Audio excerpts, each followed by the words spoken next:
សោភាសោភាប្រលឹងបងអើ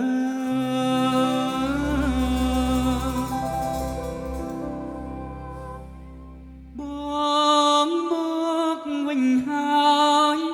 ណាស្រងពិសី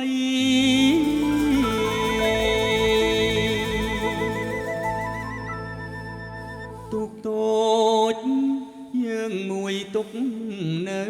ធ្វើអ្វី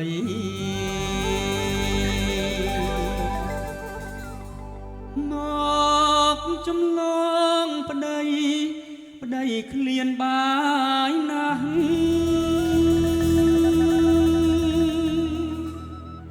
លឺហើយប្រងកំពូលស្នេហ៍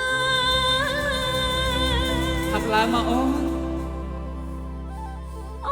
នកំពុងតែប្រញាប់រត់រា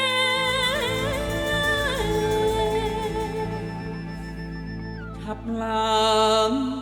លឿនឡើងបងនឹកអូនណាស់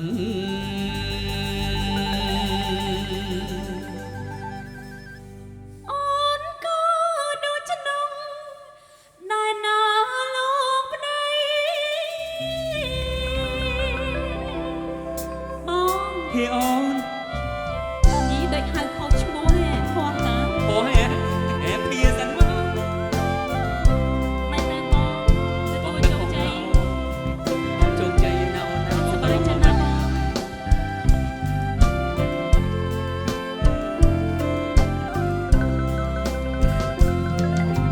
បងពេលដែលបងបានចេញទៅធ្វើសឹកបានបាយខ្វះទឹកណាស្រស់ពិសីតែបងច្បាំងឈ្នះពួកខ្មាំងចងរៃហើយបានជោគជ័យគ្រប់ពេលវេ